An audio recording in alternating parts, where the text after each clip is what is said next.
আমি যেটা আলোচনা করছি এখন, এটা হচ্ছে কোয়ান্টাম মেকানিক্স একটা অতি গুরুত্বপূর্ণ টপিক। হারমোনিক অসিলেটর আমি ওয়ান ডাইমেনশনালে করছি। ওয়ান ডাইমেনশনালে জানা থাকলে you can always generalize it to 3 dimensions. Okay, it's very important. একটা টেকনিক তোমরা শিখেছো ল্যাডার মেথডে, by the method of factorization, কিভাবে একটা হ্যামিল্টনিয়ানের আইগেন ভ্যালু স্পেক্ট্রাম।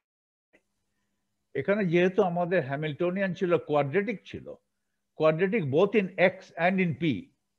আমাদের হ্যামিল্টনিয়ান potential energy কি ছিল half m omega square x square, quadratic in x. আর কাইনেটিক এনার্জি কি ছিল p square by 2m। Kinetic energy operator হলো p square operator divide by 2m।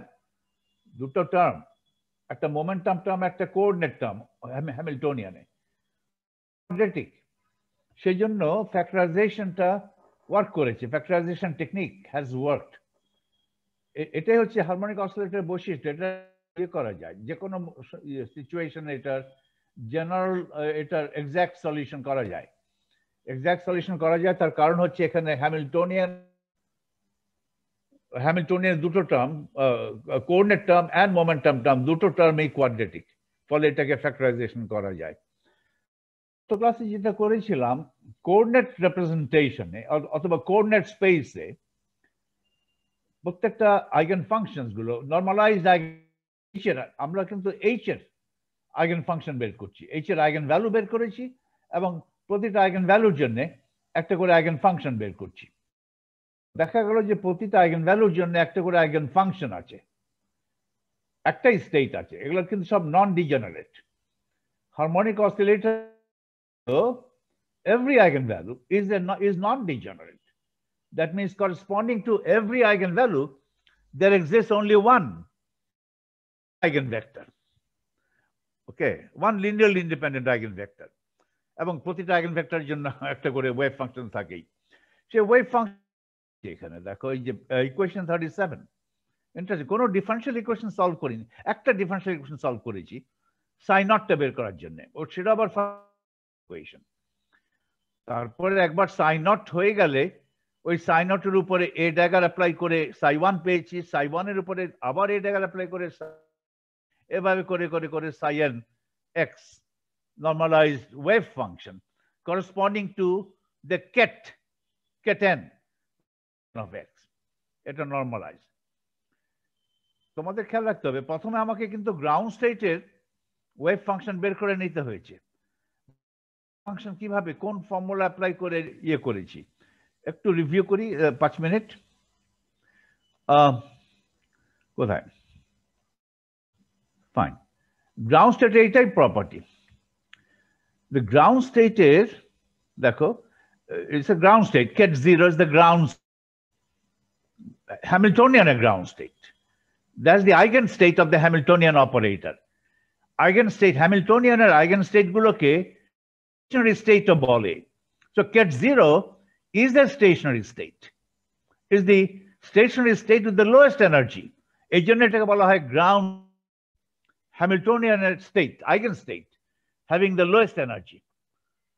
এটার উপরে যদি আমি লোয়ারিং অপারেটর দিয়ে এক করাই আমাকে নাল দেবে, তাই এখান থেকেই আমি তারপরে এই লোয়ারিং অপারেটরকে, যেখানে লেখা আছে নিচের লাইনে লেখা আছে lowering operator is a combination of x and p, p এর সঙ্গে একটা আইও আছে। ওকে, লোয়ারিং অপারেটরকে কোঅর্ডিনেট রিপ্রেজেন্টেশনে প্রকাশ করে আমি গ্রাউন্ড স্টেটে করসপন্ডিং ওয়েভ ফাংশন ইকুয়েশন পেয়েছিলাম। ওকে, একটা ডিফারেনশিয়াল ইকুয়েশন পেয়েছিলাম। সেই ডিফারেনশিয়াল ইকুয়েশন হচ্ছে এটা বলতে পারো, এটা কিন্তু ফার্স্ট অর্ডার ডিফারেনশিয়াল ইকুয়েশন। অবশ্য আমি ভ্যারিয়েবল চেঞ্জ করেছি, এক্স না রেখে ভ্যারিয়েবল করেছি omega by h cut x, ওটাকে জাই বলেছি। তো ইন টার্মস অফ জাই প্রকাশ করেছি। ইন টার্মস অফ জাই আমার এ অপারেটর এ হলো এটা 1/2 টাইমস জাই প্লাস ডি বাই ডি জাই। এই পুরোটা মিলে একটা ডিফারেনশিয়াল অপারেটর চিন্তা করতে পারো, জাই plus d by d xi acting on psi naught gives me 0. It's a differential equation for psi naught. It's a first order linear differential equation. First order linear differential independent solution থাকে। ফলে ground state degenerate নয়, সাই not তো degenerate নয়, কারণ এটা psi not এটা হচ্ছে মানে হচ্ছে কেট নট এর ওয়েভ ফাংশন, কেট নট এর কোঅর্ডিনেট রিপ্রেজেন্টেশন, এটাকে বলে সাই নট অথবা function of xi, because xi and x are related. So psi naught can be considered either as a function of xi or a function of x. And that differential equation is the first order differential equation. First order linear এবং homogeneous এবং ordinary differential equation, partial না, ordinary. তাহলে first order differential equation একটাই solution থাকে, একটাই linearly independent solution থাকে। তাহলে সেই সলিউশনটা খুব স্ট্রেট ফরওয়ার্ড আমি বের করে নিয়েছি। সলিউশনের দ্বারা এরকম some constant multiplied by e to the power minus half xi square, by inspection সলিউশনে করা যায়। তো ইউ ক্যান জাস্ট চেক এই সাই নট এটা এখানে বসিয়ে দিয়ে দেখো শূন্য হয় কিনা, আর যাই তো ফাংশন অফ বসিয়ে দিলে এটা হয়। তারপরে সি কে নর্মালাইজ করেছি, ওকে, সি কে নর্মালাইজ করে কনস্ট্যান্ট সি পেয়েছি। তারপরে ক্রমে এ ড্যাগার অ্যাপ্লাই করছি। আমি যেহেতু কোঅর্ডিনেট রিপ্রেজেন্টেশনে আছি, এ ড্যাগারের কোঅর্ডিনেট রিপ্রেজেন্টেশন লাগবে, সেটা খুব সোজা। আমি তো রিপ্রেজেন্টেশন পেয়েছি। এ এবং এ ড্যাগার মধ্যে কি তফাৎ ছিল? ওই মাঝখানের টার্মে, দ্বিতীয় টার্মের আগে একটা মাইনাস সাইন ছিল, এখানে মাইনাস সাইন এ ড্যাগারে। এ যখন ছিল শুধু এখানে, তাহলে এ ড্যাগারের কোঅর্ডিনেট রিপ্রেজেন্টেশন কি হবে সেটা আমি জেনে গেছি। সেটা হবে এটা, এটা হচ্ছে এ ড্যাগারের coordinate representation xi minus d by d xi। xi হচ্ছে আবার সেই root m omega by h কার টাইমস এক্স, আর এ ছিল প্লাস। তাহলে এটা হচ্ছে এ ড্যাগার, পুরোটা 1/√2 মিলে, 1/√2 মিলে, তারপরে bracket xi minus d by d, এটা হচ্ছে a ড্যাগারের coordinate representation. Okay. Okay, that acting on psi naught. Psi naught যাই তো আমি পেয়ে গেছি, সেটা আমার জানা আছে। তারপর তাহলে আমি এই অপারেটর এক করেই আমি xi1 পেয়ে যাব। ওকে, psi1 পেয়ে এই করে করে psi2 পাবো। তাহলে দেখো xi minus d by d xi e to the power minus half xi স্কয়ারের উপর এক করবে। এই যে এটা, এই যে e to the power minus half xi square, আর এই কনস্ট্যান্ট মিলে h নট, আর এটা হচ্ছে এ ড্যাগার। তো এ ড্যাগারের এই পার্টটা xi minus d by d xi, এই পার্টটা আলাদা করেছি। এই 1/√2 কিন্তু এ ড্যাগারের সঙ্গেই আছে, তবে এ ড্যাগার এখন আলাদা করে ফেললাম। এই minus d by d xi acting on minus half xi square একবার অ্যাক্ট করেছে, এই operator on half minus xi square, minus half xi square. এটা h1 xi টাইমস দিস, দুইবার এক করলে দিত h2 xi টাইমস দিস, এভাবে।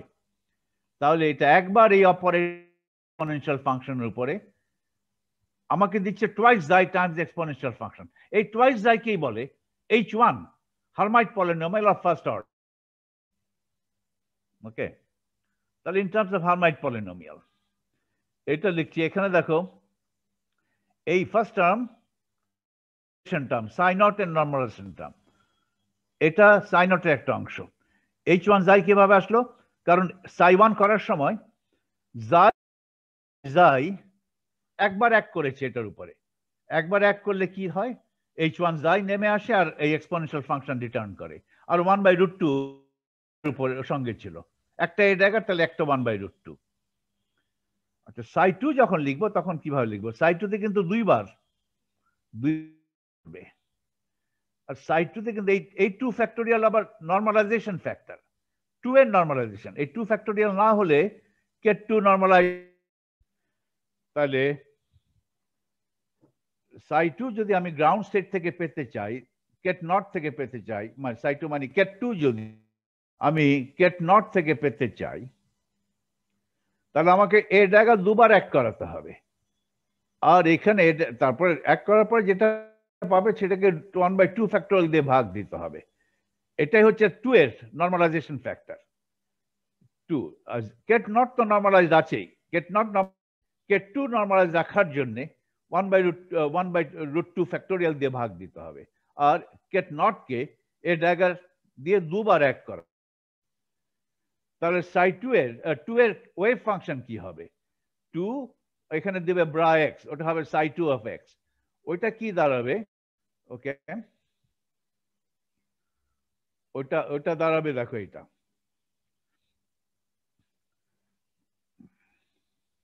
দেখো সাইন নটের উপরে এটা, এই জিনিসটা কিন্তু এ ড্যাগার স্কোয়ার, এই এ ড্যাগারের কোঅর্ডিনেট রিপ্রেজেন্টেশন স্কোয়ার। এখানে স্কোয়ার আছে, এটা xi minus d by d xi square. তার মানে এই অপারেটর এই ডিফারেন্সিয়াল গ্রাউন্ড স্টেটের সঙ্গে। ওকে, এটা হচ্ছে 2 ফ্যাক্টর, হচ্ছে সাই 2 এর নরমালাইজেশন ফ্যাক্টর। সাই 0 এই 1/2 ফ্যাক্টোরিয়াল না থাকলে সাই 2 নরমালাইজড হবে না। সাই 2 কে নরমালাইজ করার জন্য এই 1/2 রুট 2 ফ্যাক্টোরিয়াল, এই দুটো রুট এক করে হলো 2 স্কোয়ার। এখানে এই স্কোয়ারটা ভেতরে নিয়ে আসো, 2 স্কোয়ার। ওকে, আর 2 ফ্যাক্টোরিয়াল স্কোয়ার রুট, আর জাই মাইনাস ডি বাই ডি জাই দুইবার এক করছে সাইন। সাই নটের তো দুটো পার্ট আছে, একটা হচ্ছে কনস্ট্যান্ট পার্ট, এটা হচ্ছে নরমালাইজেশন পার্ট সাই নটের সি, আর এটা হচ্ছে e to the power minus half xi square. তাহলে দেখো এই অপারেটর জাই মাইনাস ডি বাই ডি জাই দুবার এক করলো এক্সপোনেনশিয়াল ফাংশনের উপরে। তা কি দেবে? ফাংশন ফেরত দেবে টাইমস একটা কোএফিশিয়েন্ট দেবে, সেই কোএফিশিয়েন্টকে বলা হবে h2 অফ জাই সংজ্ঞা অনুযায়ী, এবং h2 অফ জাই হয় ডিগ্রি 2। সেটা কত আমি ক্যালকুলেট করে নিতে পারবো। এখানে জাই মাইনাস ডি বাই ডি জাই দুবার এক করলে কি দাঁড়ায়, এই এক্সপোনেনশিয়াল ফ্যাক্টরের কি কোএফিশিয়েন্ট যেটা দেখে নিচ্ছি সেটাকেই বলা হবে h2 অফ জাই। ওকে, এই যে সংজ্ঞা অনুযায়ী। এবং h2 অফ জাই কত হয়? 4 জাই square minus 2, it's a polynomial of degree 2। তাহলে সাই 2 কে আমি এভাবে লিখলাম, দেখো কি, এইটা কিন্তু h নট থেকে এসছে একেবারে, আর এটা হচ্ছে h নট এর normalization condition. 1 by square root of 2 factorial, এটা হচ্ছে সাই 2 এর নরমালাইজেশন কন্ডিশন। আর এই 2টা 2 টু পাওয়ার স্কোয়ার, এটা কিন্তু ওই ড্যাগার থেকে এসছে। এ ড্যাগার তো দুইবার এক করতে হবে, তাহলে এ ড্যাগার থেকে দুইবার এসছে 2 স্কোয়ার। ওকে, প্রতিটা এ ড্যাগারে রুট 2 একটা দুটা এ ড্যাগার করেছি, সেখান থেকে রুট 2 স্কোয়ার আসছে। আর এ ড্যাগার এই রুট 2 বাদ দিয়ে এ ড্যাগারের বাকি অংশটুকু যেটুকু রইল i minus d by d xi, সেটা যখন এই এক্সপোনেনশিয়ালের উপরে এক করবে তখন আমাকে এক্সপোনেনশিয়ালি ফেরত দেবে টাইমস একটা কোএফিশিয়েন্ট দেবে, নাম হবে h2 জাই। ওটাকে বলা হবে Hermite polynomial of order 2। Hermite polynomial of second order is a polynomial of second degree. Okay, তারপর একইভাবে এখন জেনারেলে চলে আসো। তাহলে এটা করেছি গত ক্লাসে। এখানে বুঝতে পারছো কোন e to the power minus half xi squared, আর এই কনস্ট্যান্ট এটা সাই নট থেকে এসছে। রুট এন ফ্যাক্টোরিয়াল এন এর নরমালাইজেশন কন্ডিশন, এই ফ্যাক্টোরিয়ালটা না থাকলে সাই এন নরমালাইজড হবে না। আর এ ড্যাগার থেকে, এখানে এ ড্যাগার ছিল N bar, A dagger N bar E to the power minus half জাই করেছে। প্রতিটা এ ড্যাগারের সঙ্গে একটা রুট 2 থাকে, যেহেতু এ ড্যাগার এন বার আছে আমার আসবে রুট 2 এন অথবা root 2 to the power n. এই রুট 2টা আলাদা করে নিয়ে এ ড্যাগারে আর থাকে কি জাই মাইনাস ডি বাই ডি জাই, ওটা এন বার এই এক্সপোনেনশিয়াল উপরে অ্যাক্ট করছে। এন অ্যাক্ট করে যেহেতু ওটা ডিফারেন্সিয়াল অপারেটর, এবং এক্সপোনেনশিয়াল ডিফারেন্সিয়াল করলে এক্সপোনেনশিয়ালি ফেরত পাই টাইমস এর কোএফিশিয়েন্ট ই টু দ্য পাওয়ার আমি ফেরত পাবো, ফেরত পেয়েছি, এবং ওটার যে কোএফিশিয়েন্ট সেটাকে বলা হবে hn of xi, and hn of xi would be polynomial of degree n। আচ্ছা, কিছু ধরো h নট এর দিকে তাকাও, কিছু lower order h naught, lower order h, lower order Hermite polynomial, এগুলো polynomial. Lower order Hermite polynomial of order 0, এটা 1, এটা even. H1 of xi, first order Hermite polynomial, এটা 2 xi, এটা অড। ওকে, এখানে কোনো কনস্ট্যান্ট টার্ম নাই, xi to the power 0 term নাই, শুধু xi to the power 1 term আছে, এটা H1, এটা odd. H2 xi square minus 2, এটা ইভেন। ইভেন কারণ এটা পলিনোমিয়াল অফ ডিগ্রি 2, ডিগ্রি 2 তে তোমার কনস্ট্যান্ট টার্ম থাকে, একটা লিনিয়ার টার্মও থাকতে পারে, একটা xi যুক্ত টার্ম, শুধু xi to the power 1 term যদি থাকতো সেটাও পলিনোমিয়াল অফ ডিগ্রি 2 বলা হতো। পলিনোমিয়াল অফ ডিগ্রি 2 বলি হাইয়েস্ট পাওয়ার হচ্ছে 2, কিন্তু পলিনোমিয়াল অফ ডিগ্রি 2 বললেই যে তার লোয়ার পাওয়ার নেই সেটা না। কিন্তু H2 তে দেখা যাচ্ছে যে xi টু দ্য পাওয়ার 1 নেই, xi টু দ্য পাওয়ার 0 আছে, ফলে H2 is even, even function of xi। Even function of xi মানে হচ্ছে even function of x। Okay, even xi is the polynomial of degree 3. Degree 3 হলো এখানে even পাওয়ার গুলো নেই, এটা odd order H3 of xi, polynomial of degree 3 কারণ xi এর highest পাওয়ার 3। এবং ইন্টারেস্টিংলি xi এর এখানে যেহেতু এটা অর্ডারটা অড, পাওয়ারের মধ্যে কোনো ইভেন পাওয়ার নাই, xi স্কয়ার নাই, xi আছে, xi টু দ্য পাওয়ার 0 নাই, কনস্ট্যান্ট টার্ম নাই, তো পুরোটা অড। একটু ওয়েট করো, সরি একটু ব্রেক নিলাম। এখানে H3 is an odd function of xi। দেখো H0 even, H1 odd, when H3 odd, এটা alternate করে। The Hermite polynomials are even or odd according as the order is even or odd। Even order যদি হয়, 0 হচ্ছে even order, 2 হচ্ছে even order, H4 even order. Even order গুলো সব থাকবে। Even পাওয়ার থাকা মানে হচ্ছে ওই ফাংশনটা ইভেন ফাংশন অফ xi অথবা ইভেন ফাংশন অফ x। আর যখন n-টা 1, এটা odd, n = 3x odd, n = 5 odd, যখন h এর অর্ডারটা অড তখন ফাংশনটা কিন্তু অড। অড হলে সেখানে শুধু অড পাওয়ার থাকবে, ইভেন পাওয়ার থাকবে না, ফলে ফাংশনটা অড হবে। H1 মানে হাইয়েস্ট পাওয়ার হচ্ছে xi to the power 1, xi to the power 0 পাওয়ার নেই। H2 xi is a polynomial of order 2, highest power 2।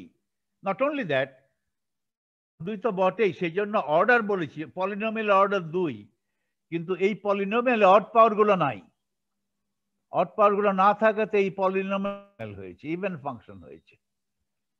একইভাবে অর্ডার 3 নিয়ে যে Hermite polynomial, that is the polynomial of degree 3, highest power হচ্ছে 3, কিন্তু সেই পলিনোমিয়ালে even পাওয়ার গুলো নেই, অড পাওয়ার আছে। xi টু দ্য পাওয়ার 3 আছে, টু দ্য পাওয়ার 1 আছে, কিন্তু xi টু দ্য পাওয়ার 2 নেই, xi টু দ্য পাওয়ার 0 নেই, ফলে এই ফাংশনটা হলো অড। তাই বলে এটা খেয়াল রাখতে হবে। Note that Hermite polynomials hn of x are even or odd functions of x or xi according as n is even or odd। n যদি ইভেন হয় তাহলে পলিনোমিয়ালটা ইভেন পলিনোমিয়াল, n যদি অড হয় পলিনোমিয়ালটা odd. Therefore psi n of x are even or odd functions of x according as n is even, 0, 2, 4 ইত্যাদি, or 5। কারণ psi n এর দিকে তাকাও, psi n এর মধ্যে কি আছে? দুটো ফাংশন অফ x এর প্রোডাক্ট আছে, দুটো ফাংশন x মানে দুটো function of xi, it's a গুণ আরেকটা ফাংশন অফ xi, দুটো ফ্যাক্টর আছে, দুটো ফাংশনের প্রোডাক্ট করে psi n পেয়েছি। ফাংশনটা সবসময়, এই ফাংশন তো ইভেন, এখানে xi স্কয়ার আছে, আর এই ফাংশনটা ইভেন হতে পারে, অডও হতে পারে, ডিপেন্ডিং আপন weather n is even. Even গুণ ইভেন হলে ইভেন, অড গুণ ইভেন হলে অড। তাহলে hn যখন ইভেন তখন পুরোটা ইভেন, hn যখন odd তখন পুরোটা psi n is even or odd according as n is even or odd. n যদি 0 2 4 ইত্যাদি হয় তাহলে hn is even. Even গুণ even is even. R n যদি odd হয় 0 1 3 5 ইত্যাদি তাহলে odd times even is odd. Okay. তাহলে ওয়েভ ফাংশন অল্টারনেট করে বিটুইন ইভেন এন্ড অড। এর মানে গ্রাউন্ড স্টেট, এটা even function. n equal to 1 মানে হচ্ছে ফার্স্ট এক্সাইটেড স্টেট, এটা অড ফাংশন অফ এক্স। তারপরেরটা n equal to 2 হচ্ছে সেকেন্ড এক্সাইটেড স্টেট, ওটা ইভেন ফাংশন অফ এক্স। তার উপরের আইগেন ভ্যালু আইগেন ফাংশনটা হচ্ছে n equal to 3, সেটা অড। গ্রাউন্ড সুতরাং হ্যামিল্টনিয়ান যে আইগেন স্টেটস গুলো আছে সেই আইগেন স্টেট গুলোর ওয়েভ ফাংশন ইভেন আর odd, starting with even function for the ground state. Ground state even ধরে বাকিগুলো ইভেন আর অড হচ্ছে, আরো আলোচনা হবে। at this stage মানে আমাদের সলিউশন হয়ে গেছে, সলিউশন পেয়ে গেছি আমরা। psi n মানে প্রত্যেকটা আইগেন ফাংশন কত, প্রত্যেকটা স্টেটের, প্রত্যেকটা আইগেন স্টেটের প্রত্যেকটা স্টেট করেসপন্ডিং ওয়েভ ফাংশন কত আমি জেনে গেছি। এই স্টেজে কিছু কমেন্ট করতে চাই। At this stage, we will make some comments about the eigenvalues and eigenvectors of the Hamiltonian operator for a one-dimensional harmonic oscillator. কিছু কমেন্টস করি, দেখো সব trivial comment. First, one of the eigenvalues n plus half h cut omega of h, এগুলো হচ্ছে h এর eigenvalues, n equal to 0 1 2। one of these eigenvalues of h are degenerate, কোনো eigenvalue degenerate না, সবগুলো নন degenerate. Non-degenerate মানে হচ্ছে, in other words, one linearly independent eigenvector corresponding to each eigenvalue. Okay, এটাই তো ডিজেনারেসির সংজ্ঞা। This follows from the general theorem. এটা কিন্তু আমি দেখছি, আমি সলিউশন করার পরে এটা অবজার্ভ করলাম।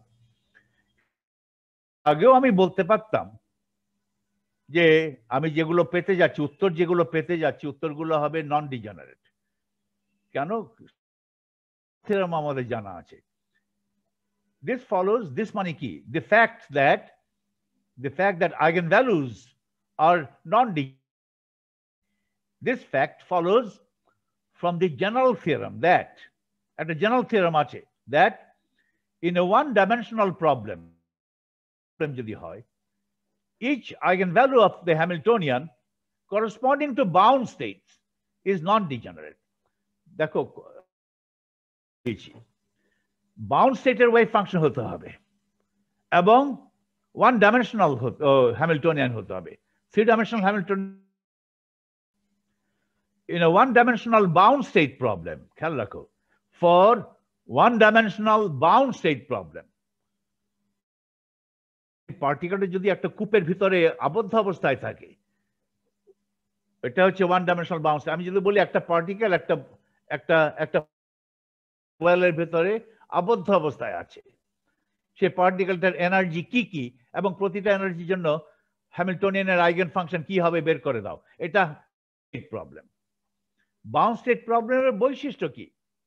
বাউন্ড স্টেট প্রবলেমে প্রতিটা স্টেটের আইগেন স্টেটের যে ওয়েভ ফাংশন হবে, wave tend two zero as x tends to infinity or as x tends to minus infinity. Bound state মানে হচ্ছে পোটেনশিয়ালটা যেখানে আছে সেই অবস্থান, সে পোটেনশিয়ালের বাইরে পার্টিকেলটার অবস্থান নেই। তো পোটেনশিয়ালটা একটা অল্প জায়গার ভেতরে আছে, x equal to 0 কে কেন্দ্র করে x equal to 0 আছে, যেখানে পোটেনশিয়াল সেখানেই পার্টিকেল আছে। কারণ পার্টিকেলটা পোটেনশিয়াল ওয়েলে, ওই পোটেনশিয়াল কূপের ভিতরে আবদ্ধ অবস্থা, মানে পার্টিকেলটা কেন্দ্র থেকে, পোটেনশিয়ালের কেন্দ্র থেকে, সেন্টার থেকে বেশি দূরে যেতে পারছে না। কারণ বেশি দূরে গেলে পোটেনশিয়াল তো আর নেই, পোটেনশিয়ালের ভেতরে আবদ্ধ অবস্থায় আছে। পোটেনশিয়ালের ভেতরে আবদ্ধ অবস্থায় যদি থাকে তাহলে সেই ওয়েভ ফাংশনের মান must tend to 0 as x tends to plus infinity or minus infinity. এই সমস্ত স্টেটস যেগুলো tends to zero at infinity, they are called bound state wave functions. আর যে সমস্ত wave function doesn't tend to zero at infinity, they are called scattering states. Scattering states নিয়ে আমরা ভবিষ্যতে অনেক আলোচনা করব। এখন আমি বাউন্ড স্টেট প্রবলেম নিয়ে আমি এখন চিন্তা করছি, কারণ আমি যে ওই যে হ্যামিল্টন যে প্রবলেমটা এখন করছি, ওয়ান ডাইমেনশনাল হারমোনিক অসিলেটর, সেটা একটা বাউন্ড স্টেট প্রবলেম। একটা একটা একটা একটা পার্টিকেল একটা বর্গ কূপে, একটা একটা হারমোনিক কূপে আবদ্ধ অবস্থায় আছে। হারমোনিক ওয়েল, হারমোনিক মানে পোটেনশিয়ালটা কি? Half m omega square x square. ওটাতে একটা পোটেনশিয়াল ওয়েল, পোটেনশিয়াল ওয়েলে পার্টিকেলটা আবদ্ধ অবস্থায় আছে। আবদ্ধ অবস্থায় থাকলে পার্টিকেলটার আইগেন ভ্যালু স্পেকট্রাম হচ্ছে En equal to n plus half h cut omega n equal 1 2 3। এটা তো বাউন্ড স্টেট প্রবলেমই করলাম। বাউন্ড স্টেট প্রবলেম করলে তো আমার প্রতিটা, আমি একটু পরেই দেখাবো যে প্রতিটা আইগেন ভ্যালু হবে নন ডিজেনারেট। তার মানে এটা প্রমাণ করি নাই এখনো, জেনারেল প্রমাণটা করি নাই, শুধু সলিউশনের মধ্যে দেখতে হয়েছে প্রতিটা আইগেন ভ্যালু নন ডিজেনারেট। এবং এবং কি, এবং ওয়েভ ফাংশন গুলো tends to zero as x tends to infinity or x tends to minus infinity. এটাকে আমার ওয়েভ ফাংশনে দেখতে পাচ্ছি কিনা? এই তো আমার ওয়েভ ফাংশন গুলো। প্রতিটা ফাংশন, প্রতিটা এন মানে প্রতিটা আইগেন ভ্যালুর জন্য, তো এন দিয়ে তো আইগেন ভ্যালু নির্ধারণ হয়। এইচ এর আইগেন ভ্যালু কি? ছোট হাতের এন প্লাস হাফ এইচ কাট। এনটাকে বলতে পারো quantum number, quantum number for energy. এই নাম্বারটা যদি তোমাকে দিয়ে দেই, তাহলে এনার্জি কত তুমি ক্যালকুলেট করতে পারবে। এন ইকুয়াল টু 50 হলে এনার্জি কত তুমি ফর্মুলায় বসিয়ে দেবে। এনার্জি হবে 50 যোগ হাফ গুণ এইচ কাট ওমেগা। এটা হচ্ছে আমার energy, N plus half h cut omega. ফলে পুরো এনার্জি না লিখলেও চলে, এনার্জি করসপন্ডিং একটা কোয়ান্টাম নাম্বার দিলে চলে। N is the quantum number for energy. আমার এই ক্ষেত্রে এনার্জির জন্য একটাই কোয়ান্টাম নাম্বার যথেষ্ট।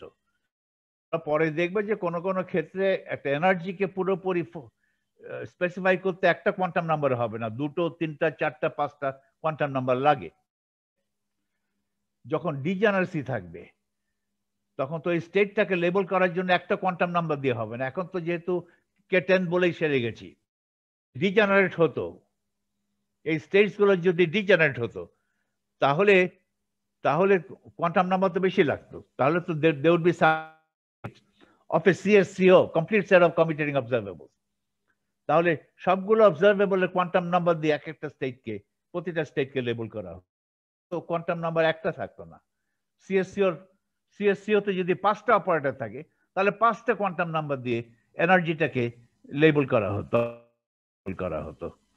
এখন একটা দিয়ে হচ্ছে, সেটা যাচ্ছি, একটা দিয়ে হচ্ছে, কারণ এটা হচ্ছে আমি এফেক্টিভলি এন দিয়ে করছি। এন দিয়ে করা মানে এনার্জি এই স্টেটস গুলোকে, কারণ এন এর সঙ্গে একটা 1-to-1 করসপন্ডেন্স আছে টু দ্য এনার্জি। এন জানা থাকলে এনার্জি আমি পেয়ে যাচ্ছি। দেখতে পাচ্ছ যে psi n tends to 0 as x tends to infinity or plus infinity। এগুলো তো পলিনোমিয়ালস, এগুলো কোনো প্রবলেম, এগুলো these are polynomials, right? এগুলো ফাইনাইট না, এগুলো they tend to infinity. Okay, polynomials tend to infinity as xi tends to plus, xi tends to minus infinity. Okay, কিন্তু that polynomial gets multiplied by e to the power minus half xi square. E to the power minus half xi square tends to infinity both when xi tends to plus infinity and also when xi tends to minus infinity. তার মানে xi আর x, তার মানে এই exponential factor যেটা আছে, that tends to 0 both when x tends to plus infinity or x tends to minus infinity. Exponential term goes to infinity, goes to 0 দ্রুত, বেশ দ্রুত 0 তে চলে যাবে, ইনফিনিটি। hn হয়ে যাবে ইনফিনিটি। ওকে, ইনফিনিটিতে অত দ্রুত ইনফিনিটি হবে না, হবে কারণ তাদের বিকজ দে আর পলিনোমিয়ালস, এবং তাদের পাওয়ারটা ফাইনাইট। তাহলে দুটো ফ্যাক্টর টেন্স টু 0, আরেকটা ফ্যাক্টর টেন্স টু ইনফিনিটি। কিন্তু যে ফ্যাক্টরটা জিরোতে যাচ্ছে, that goes to zero ফাস্টার। H and xi goes to infinity. Okay, and an exponential factor with negative exponent goes to zero faster than any finite power of xi goes to infinity. তারপরে যখন product করবে, product মিলে two zero. এটা আমি একটা গ্রাফে দেখাতে পারি, এগুলো তোমাদের বুঝতে হবে। একটা গ্রাফে যদি দেখাই এভাবে করা যাবে। যেমন ধরো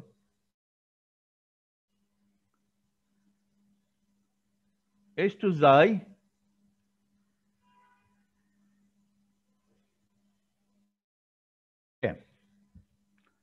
এটা কেমন হবে? এটা যদি প্লট করো, এটা 1 এবং এটা দ্রুত 0 থেকে চলে যাচ্ছে।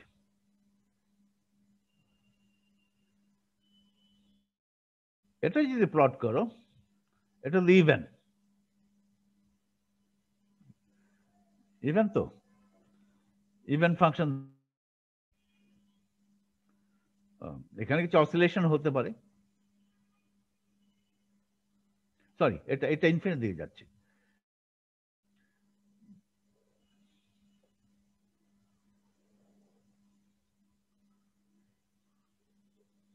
এটা ইনফিনিটি দিকে, এটা হচ্ছে h2 of xi।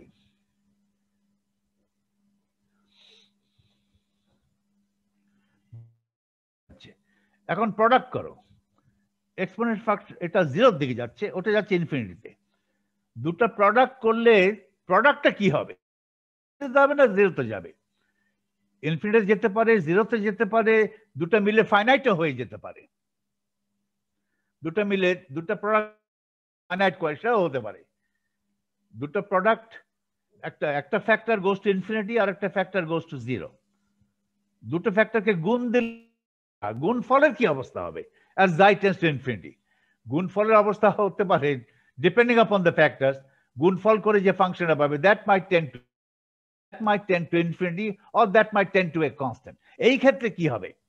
এই ক্ষেত্রে it will tend to 0 because e to the power minus half xi দ্রুত 0-তে চলে যায়।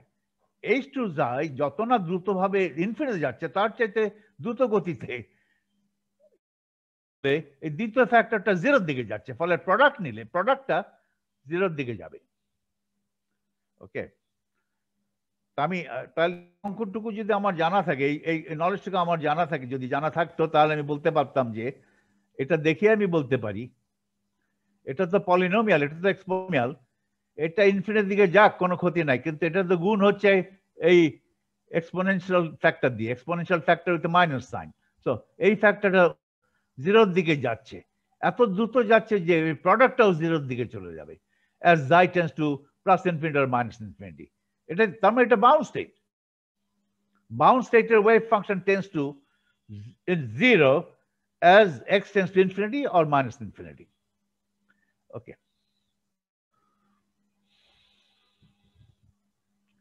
তাহলে একটা জেনারেল থিওরেম আছে। সেই জেনারেল থিওরেমটা কি?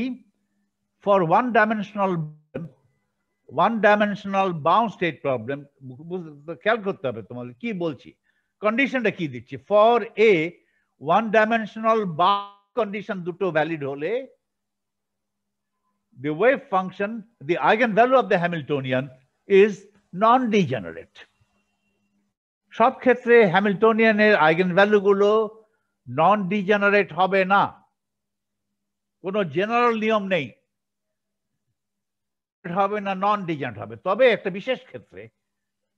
বিশেষ ক্ষেত্রটা হচ্ছে one dimensional bound state problem. এই বিশেষ ক্ষেত্রে প্রতিটা আইগেনভ্যালু নন ডিজেনারেট হবেই, এই জন্য জেনারেল থিওরেম। আমার হারমোনিক অসিলেটর ওই জেনারেল থিওরেমের আওতায় পড়ে।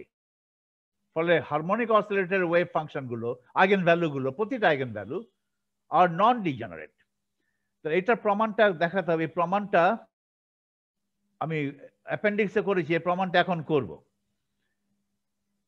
ওকে, আগে ওই জেনারেল প্রমাণটা করে আসি অ্যাপেন্ডিক্সে গিয়ে।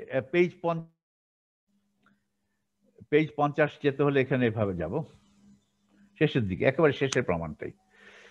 ওই প্রমাণটা আমি করে নেই, তারপর আমি ব্যাক করবো, হারমোনিক অসিলেটর ব্যাক করবো। এটা জেনারেল প্রমাণ করছি। এটা আসলে থিওরেম, এক্সাম্পল হিসাবে দিয়েছি। Example, in a one-dimensional bound state problem, the energy spectrum of the bound states is always non-degenerate. Harmonic oscillator এর আওতায় পড়ে।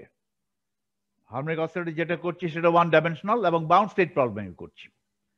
The energy spectrum of is always non-degenerate.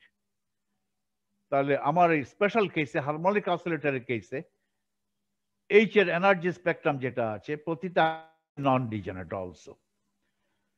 আচ্ছা, এই প্রমাণটা একটা ইন্টারেস্টিং প্রমাণ।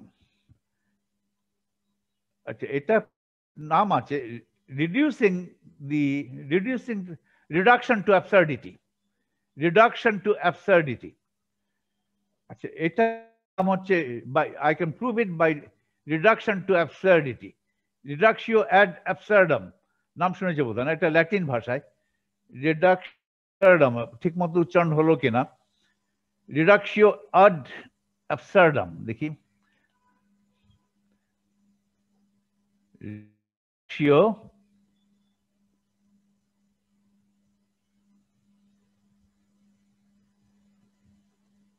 অ্যাড, এই কথাটার নাম শুনেছ আগে? জি না স্যার। না শোনাই না। এটা এটা একটা প্রমাণ, এটা অনেকভাবে প্রমাণ করা যায়। একটা স্টেটমেন্ট প্রমাণ, একটা মেথড হচ্ছে ধরা যাক স্টেটমেন্ট যেটা বলছে তার অপোজিটটাই সত্যি। তোমাকে যদি প্রমাণ করতে বলি প্রমাণ টু বি, তুমি শুরু করবে ধরা যাক a not equal to b. A not equal to b হলে যে কত অ্যাবসার্ড একটা হবে, তাহলে সেই অ্যাবসার্ডিটি থেকেই বলবে যে তাহলে দেখছো এ নট ইকুয়াল টু বি হলে I encounter A contradiction. Absurd মানে বিদ্ঘটে না, এটা কন্ট্রাডিক্টরি স্টেটমেন্টে চলে আসছি। আমি ধরে নিলাম এ নট ইকুয়াল টু বি, তারপরে লজিক্যালি প্রসিড করে দেখালাম ইকুয়াল টু বি ধরার ফলে এই কন্ডিশনটা ট্রু। কিন্তু এই যে কন্ডিশন ট্রু প্রমাণ করলাম বাই দি অপোজিট অ্যাসাম্পশন, সেই অ্যাবসার্ড, সেই কন্ডিশনটা কন্ট্রাডিক্টরি। ফলে আমি যে অ্যাসাম্পশনটা করেছি a not equal to b, that must be false. তাহলে এটার অপোজিট অ্যাসাম্পশনটা মাস্ট বি ট্রু। বলে রিডাকশন টু দি অ্যাবসার্ড, এটা রিডাকশিও অ্যাড অ্যাবসার্ডাম, এটা আমরা বলি আর কি যারা ইংলিশ পড়েছি তারা। এটা হচ্ছে ল্যাটিনে কিভাবে উচ্চারণ করে গড নোজ। তবে তোমরা মুস্তাফা আলীর একটা বইটি পড়ে গেছে, মুস্তাফা আলী কিভাবে লেখে, রসিকানা দীর্ঘিকার। মুস্তাফা আলীর একটা গল্পে এরকম, এই গল্পের টাইটেল হচ্ছে রিডাকশিও অ্যাড, বলে ইংলিশম্যানরা এইভাবে উচ্চারণ করবে রিডাকশিও অ্যাড অ্যাবসার্ডাম। এটা তো ল্যাটিন, উচ্চারণ তো এরকম না। উচ্চারণ কি হওয়া একটা আলোচনা আছে মুস্তাফা আলীর একটা বইতে, পঞ্চতন্ত্র কি চতুরঙ্গ কি একটা বইতে। তোমরা মুস্তাফা আলী পড়লে এইটাতে এই গল্পটার দিকে খেয়াল করবে, খুঁজে বের করার চেষ্টা করবে। রিডাকশিও অ্যাড অ্যাবসার্ডাম গল্পের টাইটেলই হচ্ছে এটা। মানে গল্প মানে গল্পের ছলে প্রবন্ধ। এটা কিন্তু একটা ইন্টারেস্টিং, এটা একটা general method of proving things. ধরা যাক অপোজিট ইজ ট্রু, আমি প্রমাণ করব যে তা হচ্ছে এটা non degenerate. Suppose the contrary is true, অপোজিটটাই ট্রু। তাহলে অপোজিট ট্রু মানে হচ্ছে লেট আস অ্যাসিউম দ্যাট দুই হলে চলবে, দুই একাধিক হতে পারতো। there are two linearly independent eigenvectors with wave functions psi2 corresponding to a particular eigenvalue e. তার মানে ধরা যাক contrary to what I am supposed to prove, let me assume the opposite. Let me assume that a particular eigenvalue e of the Hamiltonian has two different eigenstates, two linearly independent eigenstates with corresponding eigenfunctions psi1x and psi2x. উল্টাটা ধরে নিলাম একটা particular হ্যামিল্টনিয়ানের একটা particular eigenvalue ই, যে কোনো একটা একটাকে contradiction করতে পারলে পুরোটা কন্ট্রাডিক্টেড হবে। যে কোনো একটা eigen value E is degenerate. Having said two, দুইটা তিনটা হতে পারে, having two linearly independent with corresponding eigenfunctions psi1x and psi2x. ধরা যাক, এটা ধরলাম, ধরে দেখি কি হয়। Functions psi1 of x and psi2 of x satisfy the following differential equation. ওই যেটা হচ্ছে h psi equal to e psi. h psi equal একটা পার্টিকেলের জন্য h psi equal to e psi, এটা তো এই ফর্মুলা। আচ্ছা, এটা তোমরা আগে দেখেছো কি? এটা হচ্ছে, এটাকে বলে h এর আইগেন ভ্যালু প্রবলেম করছি আমি। এটা হচ্ছে আইগেন ভ্যালু, আর psi1 হচ্ছে একটা eigen function, psi2 having the same eigen value e। Schrödinger equation এই ফর্মটা দেখেছো? এটাকে বলা হয় টাইম। হ্যাঁ বলো। শ্রোডিঙ্গার ইকুয়েশনকে তো এভাবে করে লেখা যায়। এটা h psi equal to e psi। Schrödinger ইকুয়েশনের দুটো ফর্ম আছে, একটা হচ্ছে টাইম ডিপেন্ডেন্ট ফর্ম, একটা হচ্ছে time independent form. Time independent ফর্মটা আসলে eigen value equation, h psi equal to e psi, ওই ইকুয়েশনটাই। ওকে, ওই ইকুয়েশনটাকে এইভাবে লিখছি, coordinate রিপ্রেজেন্টেশনে h psi equal to e psi লেখো, একবার লেখো, তারপরে এটা বুঝো। h psi equal to e psi ইকুয়েশনটাকে দেখছি কিভাবে।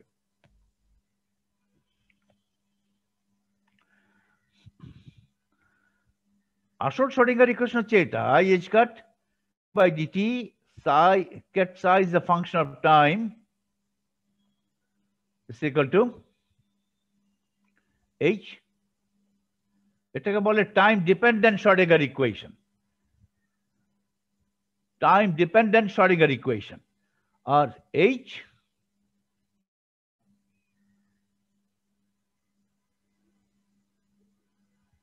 এটা হচ্ছে টাইম ইন্ডিপেন্ডেন্ট শ্রোডিঙ্গার ইকুয়েশন।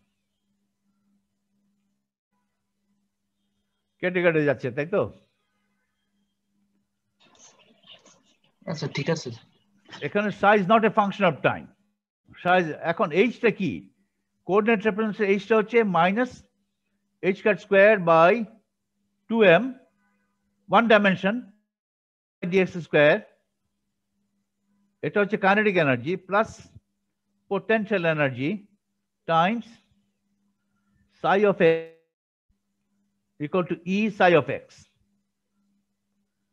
এখন এগুলো একটু ইয়ে করো, শাফল করো, এটাও তারপর শাফল করো।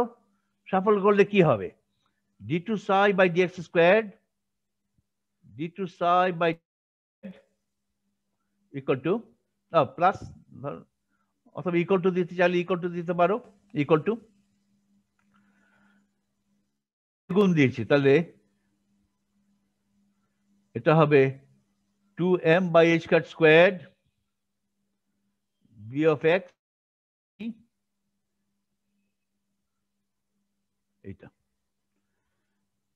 এটা কি লিখলাম?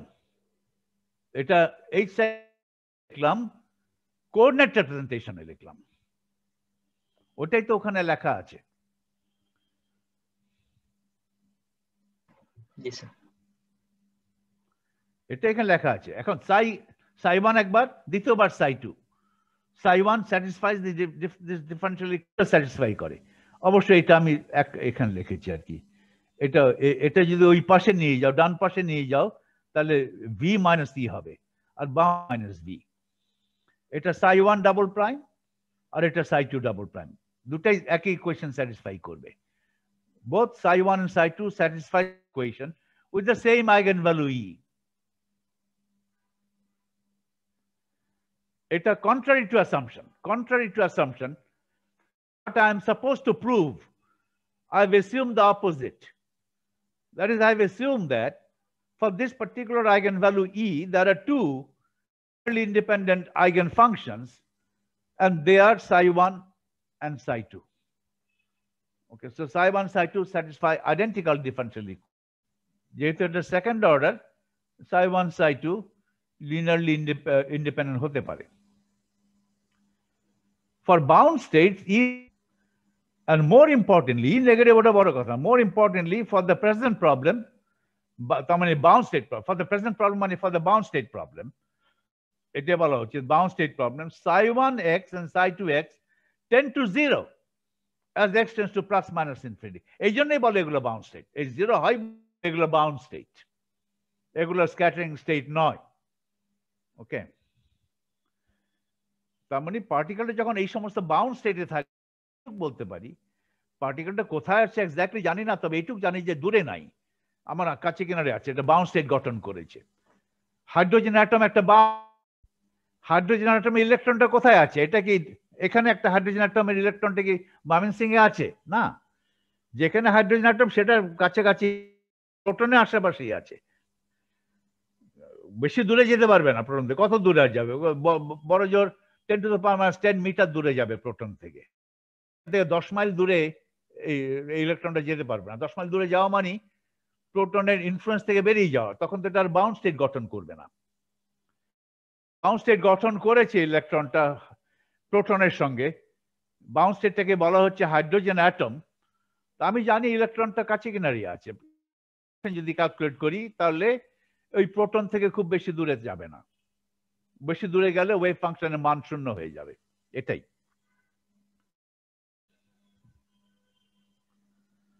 এখন দেখো psi1 double prime by psi1 যদি করি, psi1 double prime by psi1 আর psi2 double prime by psi2 দুটাই সমান। সমান মান কত? সমান মান হচ্ছে minus by square minus e plus v।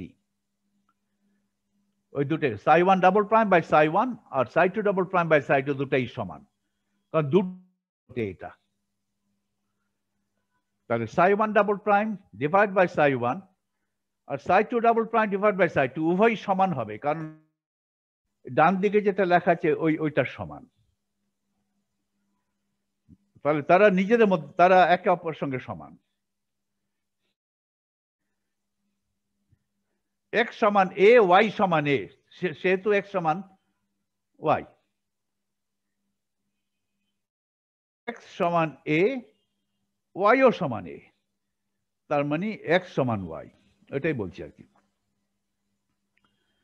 So psi1 by psi1 সমান psi2 double prime by psi2. ওকে, এটা একটু দিয়ে গুণ দাও, তাহলে psi1 double prime psi2 আর একসঙ্গে নিয়ে আসো minus psi1 psi2 double prime equal to psi1 double prime, psi1 টাই বাইরে লিখেছি, ডাবল প্রাইম থাকুক না থাকুক psi1 টাই বাইরে লিখেছি। 1 ডাবল প্রাইম psi2 বিয়োগ psi1 psi2 double prime equal to 0। এটা এই ইকুয়েশন থেকে পেয়েছি। এই ইকুয়েশনকে psi2 দিয়ে গুণ দাও, psi1 psi2 দিয়ে গুণ দাও, এখানে psi1 ক্যান্সেল হয়ে যাবে, তো আমার থাকবে psi1 ডাবল প্রাইম psi2। এখানে psi1 psi2 দিয়ে গুণ দেই, psi2 ক্যান্সেল হয়ে যাবে, থাকবে psi1 psi2 ডাবল প্রাইম। আর এটা বাঁ দিকে নিয়ে আসো, এটাকে এইভাবে লেখা যায় psi1 প্রাইম psi2 পুরোটার উপরে প্রাইম বিয়োগ psi2 প্রাইম পুরোটার উপরে প্রাইম, প্রাইম মানে ডেরিভেটিভ, ঠিক আছে কিনা দেখে নাও। এটা যদি প্রাইম করি আমি কি পাবো? psi1 double prime psi2 prime পাবো, psi1 ডাবল প্রাইম psi2। আরেকটা এক্সট্রা টার্ম পেয়ে যাচ্ছি, সে এক্সট্রা টার্মটা কি? psi1 prime psi2 prime. সে এক্সট্রা টার্মটা এখান থেকে ক্যান্সেল হয়ে যাবে। এখানে যখন এই টার্মটা প্রাইম নিচ্ছি, ডেরিভেটিভ নিচ্ছি, psi2 প্রাইম psi1 ডেরিভেটিভ নিলে কি পাবে? psi2 ডাবল প্রাইম psi1, এটা আগে ছিল সেটা, আরেকটা অ্যাডিশনাল টার্ম পাচ্ছি, সে অ্যাডিশনাল টার্মটা কি? psi2 prime psi1 prime. এখানে একটা এডিশনাল টার্ম পাবো, এখানে একটা এডিশনাল টার্ম পাবো, দুটো এডিশনাল টার্ম ক্যান্সেল হয়ে যাবে, কারণ মাঝখানে মাইনাস সাইন আছে। তাহলে এটাকে লেখা যাবে psi1 প্রাইম psi2, এই প্রাইমটাকে কমন নিয়ে psi1 prime psi2 minus psi2 prime psi1 পুরোটার প্রাইম যদি 0 হয় তাহলে psi1 প্রাইম psi2 বিয়োগ psi2 প্রাইম psi1 সেটা prime money derivative আর এখানে constant money independent of x. Okay, এখানে double prime money with respect to x. তার মানে psi1 prime psi2 বিয়োগ psi2 prime psi1 is constant. Constant লিখেছি, constant মানে সাধারণত constant বলতে পরিবর্তন হয় না সেটা বোঝায়। এখানে আমি সেটা বোঝাইনি, এখানে বোঝাচ্ছি যে এটার মান x এর উপর নির্ভর করছে না, x এর উপর নির্ভর করছে। psi1 prime psi2 বিয়োগ psi2 prime psi1 এই ফাংশনটা আসলে এটা কনস্ট্যান্ট, এটা this is a constant function of, কারণ এই ফাংশনটা ডেরিভেটিভ করে দেখেছি শূন্য হয়, তাহলে this function is really a constant function. Constant function মানে সাইর উপর নির্ভর, মানে এক্স এর উপর নির্ভর করছে না। This equation holds for all x, including x tends to infinity, plus minus x. This function is constant for all x, including x equal to infinity and minus infinity. Point. Now, psi1x, psi2x tends to 0 as x tends to plus or minus infinity. তার কারণে bound state গঠন করেছে। এখানে bound স্টেটের কন্ডিশনটা আসছে। এখানে bound state যে বাউন্ড স্টেটের জন্য যে এখানে হবে সলিউশন হবে সেটা এখানেই ব্যবহার হচ্ছে। এগুলো যে বাউন্ড স্টেট ওয়েভ ফাংশন সেটার ব্যবহার এই লাইনে হচ্ছে, একটা লাইনে psi1 psi2 to 0 as x tends to plus infinity। তাহলে কনস্ট্যান্ট যখন আমি যে কোনো x এর জন্য এই ফাংশনটা মান পারি, তারপরে বলবো যে মানটা পেলাম একটা পার্টিকুলার এক্স ধরে সেই মানটাই সব এক্স এর জন্য সত্যি। সে ইনফিনিটি ধরে করি অথবা x equal to minus infinity ধরে করি, এক্স ইকুয়াল টু ইনফিনিটি ধরে করলে অথবা x equal to minus infinity ধরলে এখানে psi1 psi2 উভয়ই 0, তাহলে এই কনস্ট্যান্ট মান হয়ে যাচ্ছে 0।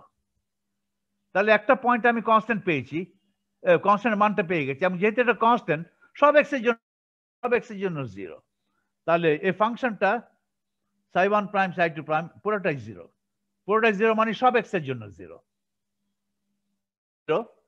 তাহলে সব পয়েন্টে 0, কারণ আমি দেখিয়েছি এই ফাংশনটা does not depend upon x। তাহলে psi1 prime over psi1 to psi2 prime over psi2, তার মানে লগ, এটাকে এখন ইন্টিগ্রেট করো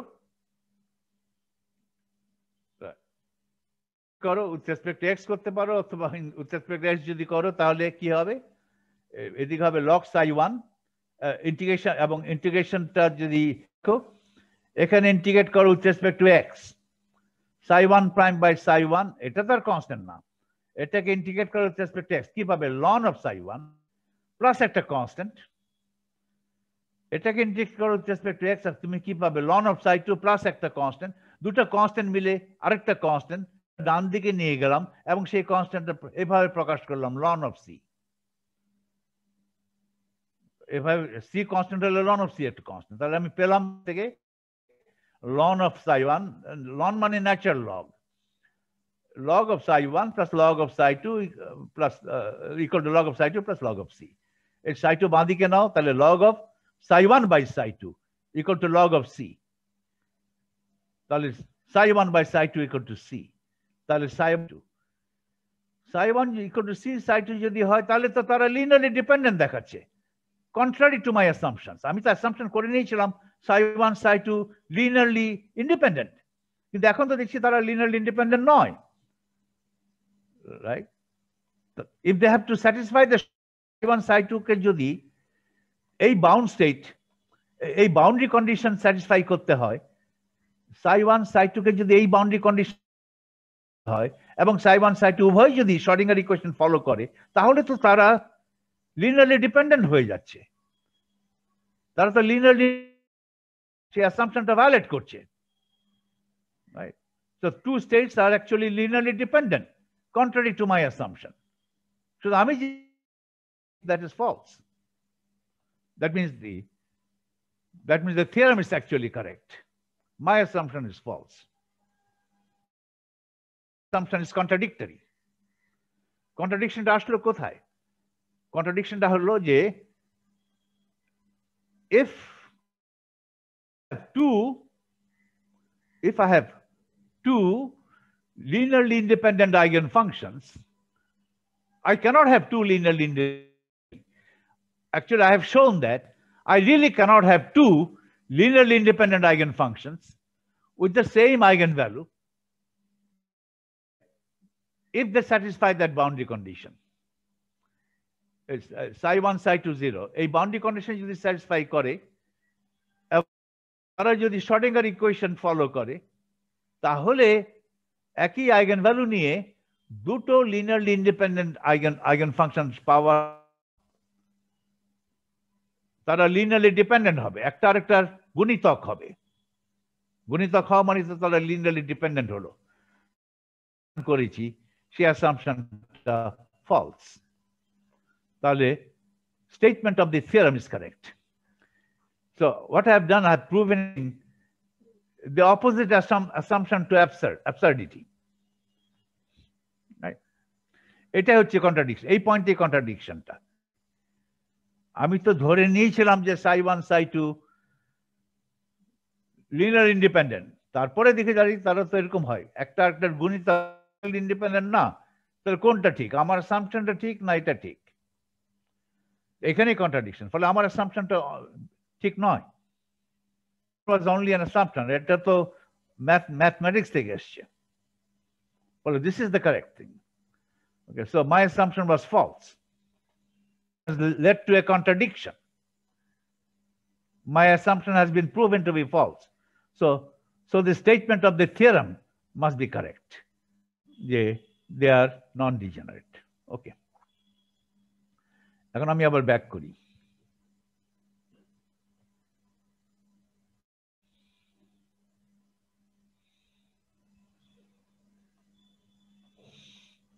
এখন এই প্রমাণটা আসলে এর জেনারেল প্রমাণ করলাম তো জেনারেল প্রমাণ যে কোনো ভি হতে পারে ইন পার্টিকুলার ভি যদি half m omega square x square নাও তারপরে সত্যি কারণ ওটা তো যে পয়েন্ট ওয়াজ এ বাউন্ড স্টেটের জন্য যে কোনো ভি নাও না কেন তোমার আর ওয়ান ডাইমেনশনাল বাউন্ড স্টেট যদি হয় তাহলে তোমার ভ্যালুগুলো নন ডিজেনারেট তাহলে আমার হারমোনিক অসিলেটর বলা নন ডিজেনারেট হবে ওকে কিন্তু এই শুধুমাত্র এই হারমোনিক আমি এই প্রমাণটা একটু অন্যভাবে করতে পারতাম তাই বলছি in the specific example of A one dimensional harmonic oscillator we can also prove that এভাবে ওই প্রমাণটা করি এই প্রমাণটা কিন্তু এখন জেনারেল প্রমাণ করছি না one dimensional bound state problem আছে কিন্তু শুধু হারমোনিক অসিলেটরের জন্য যে জন্য না আর যে প্রমাণটা একটু আগে করলাম সেটা হচ্ছে যে কোনো পোটেনশিয়ালের বেলায় ওয়ান ডাইমেনশনাল বাউন্ড স্টেট হলেই চলবে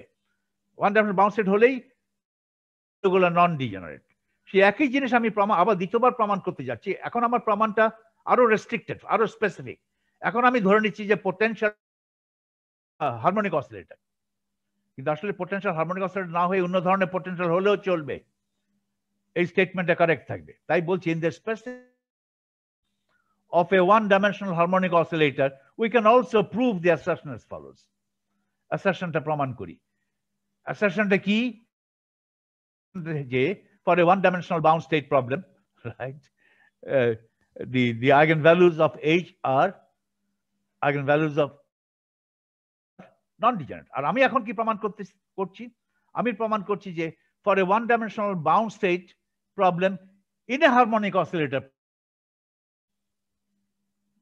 potentialটা স্পেসিফিক করে দিচ্ছি in a harmonic oscillator potential the Hamiltonian এর eigenvalue non-degenerate সেটাই প্রমাণ করছি তাহলে এটা খুব জেনারেল হলো না একটু রেস্ট্রিক্টেড হয়ে গেল শুধু একটা পোটেনশিয়ালের জন্যই প্রমাণ হচ্ছে আরবিট্রারি পোটেনশিয়াল জন্য প্রমাণ হচ্ছে না করি প্রমাণটা করি first we show that if the eigenvalue n of a number of the number operator capital N is non-degenerate okay so is the eigen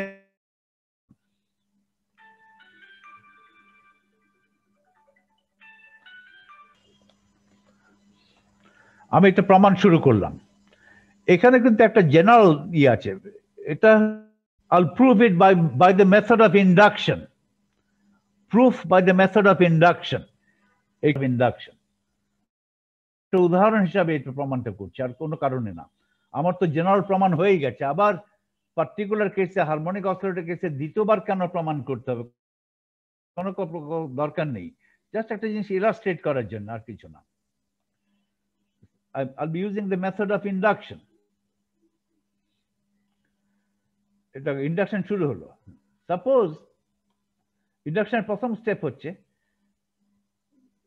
এনটা তো আইগেন ভ্যালু, এনটা সরাসরি আইগেন ভ্যালু নাম্বার অপারেটরে, এনটা সরাসরি হ্যামিল্টনিয়ান অপারেটর আইগেন ভ্যালু না, but n is a quantum number for the eigen value of the Hamiltonian. N জানা থাকলে Hamiltonian eigen value আমি জানি, n plus half h cut omega.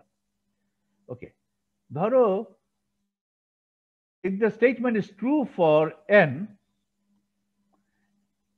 Method of induction কথা হচ্ছে যে আমি কি প্রমাণ করতে চলছি, আমি প্রতিটা এন এর জন্য প্রতিটা এন ইজ নন ডিজেনারেট, তার মানে প্রতিটা এনার্জি আইগেন ভ্যালু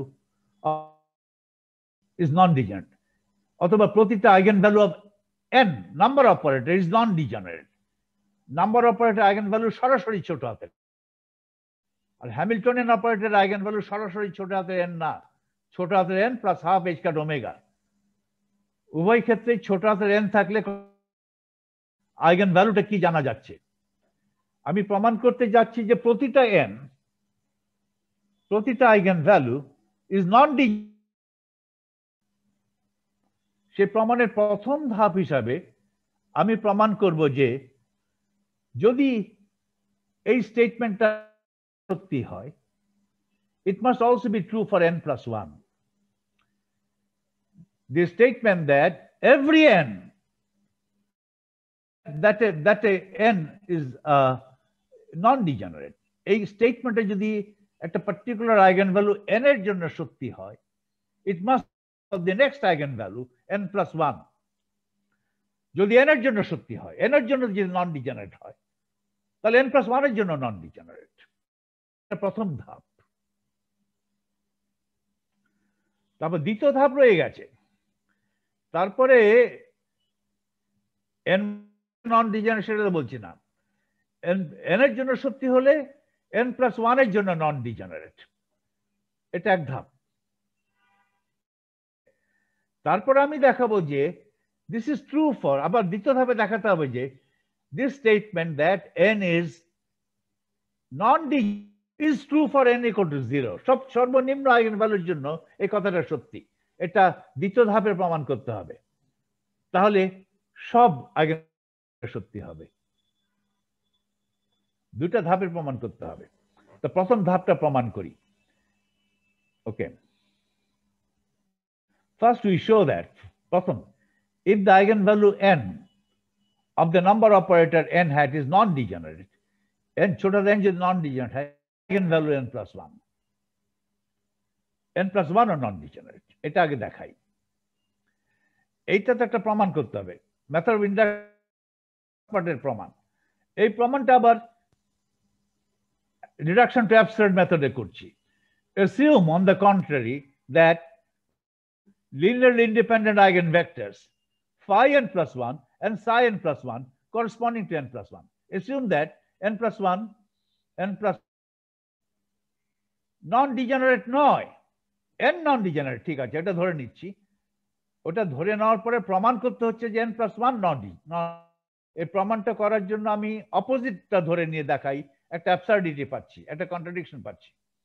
তো আমি ধরে নিচ্ছি তাহলে যে n plus 1 টা নন ডিজেনারেট নয়, corresponding to eigenvalue n plus 1 there are two linearly independent eigen। তাহলে কি, তাহলে কন্ট্রাডিকশনটা কোথায়? আচ্ছা, তাহলে ধরো phi n দিয়ে phi n plus 1 আর psi n plus 1 এই দুটো কি, এই দুটো আমি ধরে নিয়েছি যে আইগেন ভ্যালু n plus 1 এর জন্য দুটো লিনিয়ারলি ইন্ডিপেন্ডেন্ট একটা phi একটা psi। phi n plus 1 এর উপরে যদি a দিয়ে অ্যাক্ট করাই তো আরেকটা স্টেট পাবো, সেই স্টেটটাকে বললাম ধরো psi n plus 1 এর উপরে যদি a দিয়ে অপারেট করাই তাহলে আরেকটা স্টেট পাবো, সেটা হচ্ছে psi n। Since A is the lowering operator. Both phi n and psi n এবং psi n উভয়ই must be eigenvectors, eigenvalue n. Phi n এবং psi n, they must be eigenvectors with the same eigenvalue n. Okay. Further, assume that n is non-degenerate. N non-degenerate, ওটা assumption ছিল. N is non-degenerate. The vectors phi n and psi n must be linearly dependent. যেহেতু non-degenerate ধরেই আছে, তার মানে phi n psi n must be linearly dependent. একটা আরেকটার গুণিতক। তার মানে ধরা যাক lambda times ket psi n. Well, lambda is a constant. এখন contradictionটা কোথায়? Now, operating by a dagger on this equation, এখানে contradiction এখনই বেরিয়ে আসবে। a dagger দিয়ে অ্যাক্ট করাই এই ইকুয়েশন দুই পাশে। খেয়াল রাখো phi n কিভাবে পেয়েছিলাম? phi n ছিল phi n plus 1 এর উপরে a দিয়ে অ্যাক্ট করে যে স্টেটটা, সেটাকে বলছে phi n। psi এর উপরে a দিয়ে অ্যাক্ট করে যে স্টেটটা পাবো, সেটাকে বলছে psi n। phi n psi n দুটো লিনিয়ারলি, আমার অ্যাসাম্পশন হলো +1 এবং psi n plus 1 দুটো linearly independent states corresponding to the eigenvalue n plus 1. Eigenvalue n plus 1 non-degenerate. কিন্তু eigenvalue n is non-degenerate. যেহেতু eigenvalue n non-degenerate, এই দুটো state phi n এবং psi n উভয় স্টেটে যেহেতু থেকে লরিং অপারেটর অ্যাক্ট করে পেয়েছি, উভয় স্টেটে must represent eigenkets of the Hamiltonian with the same eigenvalue n. এবং যেহেতু তারা eigenvalue, এই দুটো eigenkets তারা লিনিয়ারলি ইন্ডিপেন্ডেন্ট নয়, তারা লিনিয়ারলি ডিপেন্ডেন্ট, তাহলে একে অপরের গুণিতক lambda psi n. এখন কন্ট্রাডিকশনের কথা। Now operating by a dagger on both sides of this equation, we get, আচ্ছা লেফট হ্যান্ড সাইডে কি পাই আগে দেখে নাও। লেফট হ্যান্ড সাইডে পাচ্ছি এখানে a dagger দিয়ে করাচ্ছি এই ইকুয়েশনে, এখানে a dagger বসাবো, এখানেও a dagger বসাবো। a dagger phi n এক করলে কি হয় দেখি না। a dagger R phi n কিভাবে পেয়েছিলাম? phi n তো পেয়েছি phi n plus 1 এর উপরে a দিয়ে এক করে যে স্টেটটা পেলাম সেটাকে বলেছিলাম phi n। একটু আগে যেটা বলেছিলাম এই যেটা, a dagger এটা হচ্ছে number operator. Number operator acting on ket phi n plus 1, number operator acting on eigenket, এগুলো তো phi গুলো হচ্ছে the eigenket of n, gives me the eigenvalue n plus 1 times the ket, but these kets are eigenket। তাহলে কি পাবো এখানে? n plus 1 গুণ phi n plus 1, এটা পেলাম, এটা লেফট হ্যান্ড সাইডে পেলাম। এখন রাইট হ্যান্ড সাইডে কি পাই? a dagger দিয়ে এক করা হচ্ছে, লেফট হ্যান্ড সাইডে এটা হলো, এবং রাইট হ্যান্ড সাইডে কি হবে? সমান সমান right hand side, right hand সাইডে তো ল্যামডা আছে, আবার a dagger দিয়ে এক করেছি, a dagger acting on psi n, এখানে ড্যাগার হবে a dagger acting on psi n, এটা ভুল হয়েছে, এখানে a dagger acting on psi, এটা রাইট হ্যান্ড সাইড, এটাকে ম্যানিপুলেট করে দেখো। সো ল্যামডা a dagger, আর psi n টা কি? psi n কিভাবে পেয়েছি? psi n পেয়েছি অ্যাক্টিং অন a, তাহলে এখানে হলো lambda n number operator acting on psi n plus 1, psi n এর eigenket with eigenvalue n plus 1, সেটা আমি উল্টা ধরাতে এসেই আমার এইটা ধরা আছে, এই ধরাটাই কন্ট্রাডিকশন দেখাতে যাচ্ছি। যেহেতু আমি অলরেডি ধরে নিয়েছি যে এই eigenvalue n plus নিয়ে দুটো লিনিয়ারলি ইন্ডিপেন্ডেন্ট eigenkets আছে, একটা হচ্ছে psi, তাহলে এখন যদি আবার n অপারেটর দিয়ে psi n plus 1 উপরে অ্যাক্ট করা হয়, একই eigenvalue n plus 1, তাহলে এটা হবে n plus 1 time lambda n plus 1 Times eigenket। তার মানে কি হলো? তার মানে হচ্ছে phi n plus 1 is equal to, এটা equal to n plus 1 কেটে দাও, তার মানে কি দেখালাম? দেখাচ্ছি যে phi n plus 1 ket is equal to lambda times psi n plus 1, তাহলে phi n plus 1 ket and ket psi n plus 1 তারা linearly independent নয়, contrary to my assumption. Hence phi n plus 1 is equal to n plus 1. That is, the ket phi n plus 1 and psi n plus 1 are linearly dependent, which is a contradiction to our initial assumption. They are linearly dependent. এখানে assumptionটা করে নিয়েছি, তবে সে আমার assumptionটা সত্যি নয়। ওকে, তার মানে eigenvalue n plus 1 must also be linearly independent. মানে eigenvalue n plus 1 must also be non-degenerate. So তাহলে আমি কি প্রমাণ করলাম? eigenvalue n যদি non-degenerate, eigenvalue n plus 1 are non-degenerate.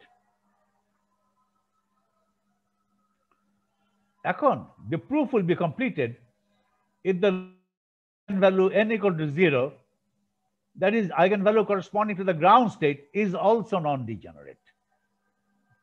n যদি 0 non-degenerate প্রমাণ করেছি, n হলে n plus 1 তাহলে 0 non-degenerate হলে 0 plus 1, n equal to 1 non-degenerate হলে n plus 1, 1 plus 1, n equal to 2, ওটাও non-degenerate, 2 plus 1 3, ওটাও non-degenerate, সবই non-degenerate। তাহলে এটা প্রমাণ করতে হবে। The proof complete করার জন্য the proof will be completed if the lowest eigenvalue n equal to 0, that is the eigen ground state, is non-degenerate. এটা কিভাবে প্রমাণ করবে? To show this, consider the fact that the ground state eigenvector of H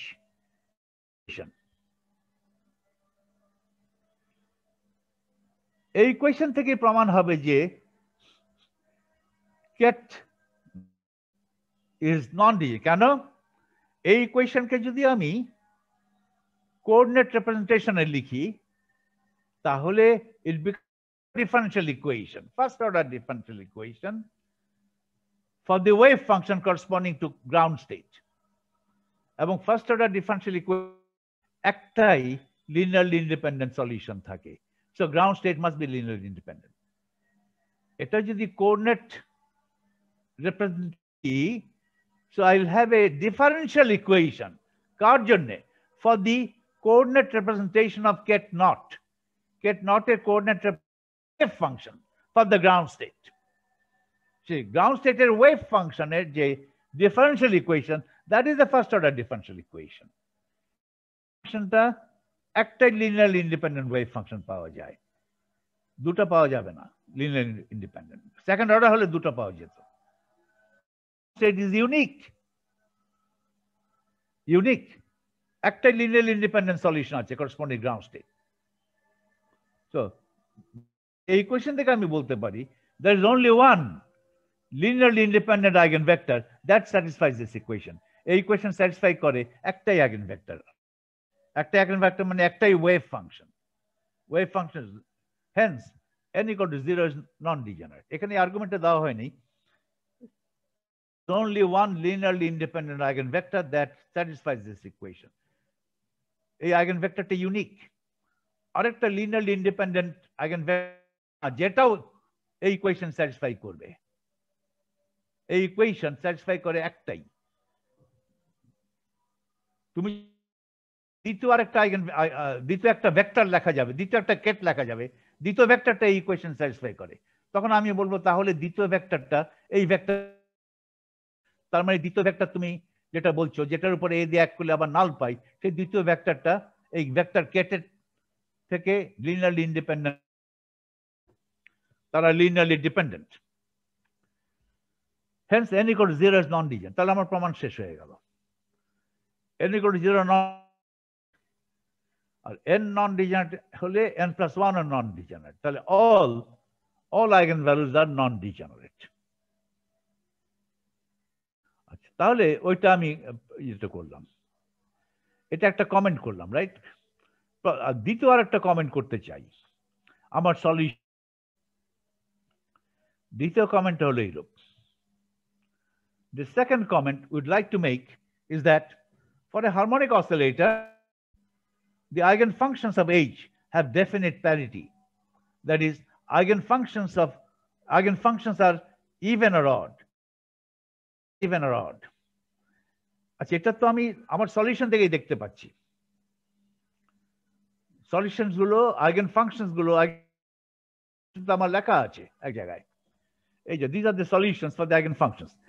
n equal to 0, 1, 2, 3.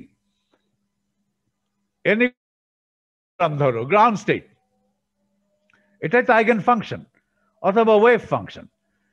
মানে কার wave function? H এর eigen ফাংশনকে wave function, এই function হবে এমন কোনো কথা নেই। হতে পারে, নাও হতে পারে। এটা বেসিস ফাংশন হতে পারে, সাই গুলো বেসিস ফাংশন হতে পারে। বেসিস কেটে ওয়েভ ফাংশন, এক একটা সাই একটা ওয়েভ ফাংশন হতে পারে, অথবা 5-6টা সাইয়ের একটা কম্বিনেশন করে একটা ওয়েভ ফাংশন করতে পারি, অথবা সবগুলো সাই কম্বিনেশন করে করা যেতে পারে। এই সাইগুলো আসলে eigen functions of H. Eigen functions of H form A basis, ঠিক আছে? So can be expanded in terms of the basis. Expansion করার সময় একটা এক্সপেনশন কোএফিশিয়েন্ট ধরো 1 রাখলাম, বাকিগুলো শূন্য করলাম, তাহলে তখন কি হলো? ওয়েভ ফাংশন হয়ে গেল, একটা আইগেন ফাংশন হয়ে যাবে। ওকে, ধরো আইগেন ফাংশন সাই নট, এটা ইভেন। তারপরেরটা দেখো, আইগেন ফাংশন সাই 1, এটা ইভেন না অড? এটা অড। তারপরেরটা দেখো, এন অড, এটা ইভেন। তারপরেরটা দেখো, n equal to 3, এটা অড। তার মানে wave function, eigen function psi n is either even or odd. They actually alternate between even or odd, starting with even for the ground. Eigenfunctions alternate between being even or odd. Alternate করছে, even odd এভাবে যাচ্ছে, starting with even.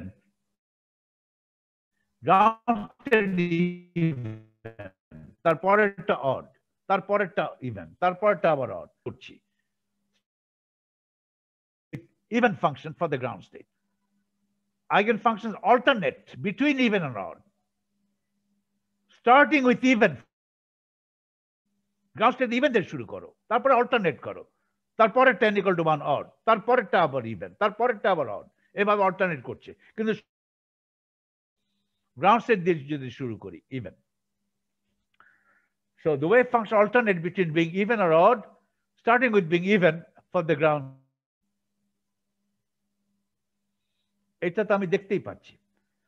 এটা তাহলে কোন একটা general theorem আছে কিনা, যে জেনারেল এটাকে ফেলে আমি আগে থেকেই বুঝতে পারতাম, এই সলিউশন করার আগে আমি বুঝতে পারতাম যে আমার ওয়েভ ফাংশন গুলো হয় ইভেন হবে নয় অড হবে।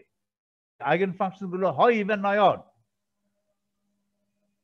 হয় ইভেন নয় অড, মিক্সচার নাই, neither even nor odd, হয় ইভেন নয় অড। এটাও this also follows from a general theorem. শুরু করলে, আচ্ছা তার আগে বলি, ইভেন যদি হয় তাহলে বলি যে প্যারিটি ইজ 1। প্যারিটি একটা একটা ইন্টারেস্টিং প্রপার্টি। প্যারিটি পরে দেখা যাবে, কিন্তু এখন শুধু নামটা জেনারেল। একটা স্টেট যদি ইভেন হয়, একটা স্টেট ইভেন হওয়া মানে সেই স্টেটের ওয়েভ ফাংশনটা is an even function of x হয়, তাহলে সেই স্টেটটাকে বলা হয় ইভেন। ইভেননেস আর অডনেস ওয়েভ ফাংশন দিয়ে দেখতে হয়। স্টেট গেট জিরো তো একটা অ্যাবস্ট্রাক্ট গেট, এটা কথাটা মানে কি? গেট জিরোর যদি করসপন্ডিং ওয়েভ ফাংশন তুমি করলে সাই not of x is an even function of x, তাহলে বলবো get not is even. Okay, so state যদি even state হয় তাহলে বলবো যে সেই স্টেটের প্যারিটি হচ্ছে +1 or even parity. স্টেটের প্যারিটি যদি অড হয় তো বলবো যে সেই স্টেটের প্যারিটি হচ্ছে -1 অথবা অড প্যারিটি। তাহলে দেখো গ্রাউন্ড স্টেটের প্যারিটি কত? হারমোনিক অসিলেটরের গ্রাউন্ড স্টেটের প্যারিটি কত? ইভেন না অড? দুইভাবে বলতে পারো, ground state parity is even, তবে parity is equal to 1 +1। Harmonic অসিলেটরের গ্রাউন্ড স্টেটের প্যারিটি কত? Ground state n equal to 0, n equal to 0 হলে এখানে হবে h0 তো 1, ওটা the even of e to the power minus half xi square, ওটা even. Even গুণ even. Parity is even, although parity is +1. First excited state corresponds to n equal to 1. n equal to 1 নিলে এটা corresponding wave function becomes an odd function of x. কারণ h1 আছে 2 xi. 2 xi is proportional to 2x. তার মানে h1 is odd আর এটা even. Odd গুণ even করলে পুরোটা মিলে odd. Excited state parity হচ্ছে odd. অথবা parity is -1. এভাবে বলতে পারো। Second excited state মানে প্রথম থেকে তৃতীয়টা। প্রথমটা হচ্ছে গ্রাউন্ড স্টেট, তার উপরের এনার্জিতে তার চাইতে উপরেরটা হচ্ছে ফার্স্ট এক্সাইটেড স্টেট, এটা হচ্ছে second excited state. Second excited state corresponds two n equal to 2. n equal to 2 মানে তৃতীয়টা নিচ থেকে, কাউন্টিং শুরু করেছে n equal to 0 থেকে, n equal to 0 থেকে শুরু করেছি, তার মানে n equal to 2 স্টেটটা is the third state.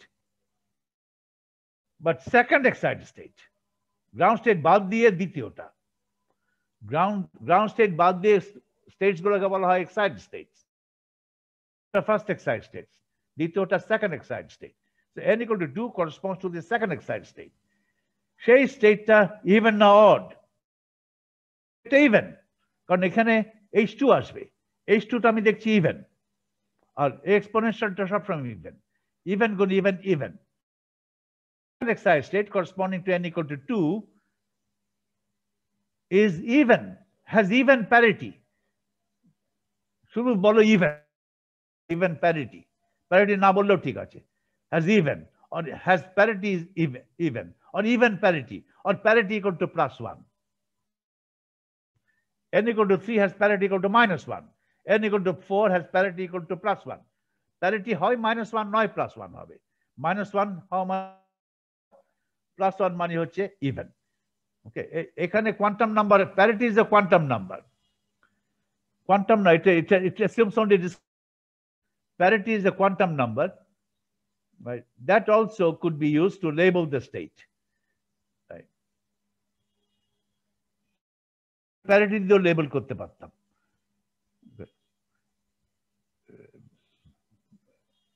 The parity characterizes the state. Characterizes the state.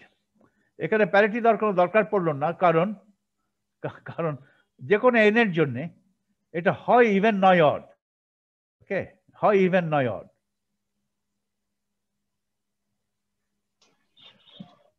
বুঝতে পারছো? জি স্যার। ইভেন নয় অড। এমন যদি হতো যে একটা নির্দিষ্ট এনার্জির জন্য দুটো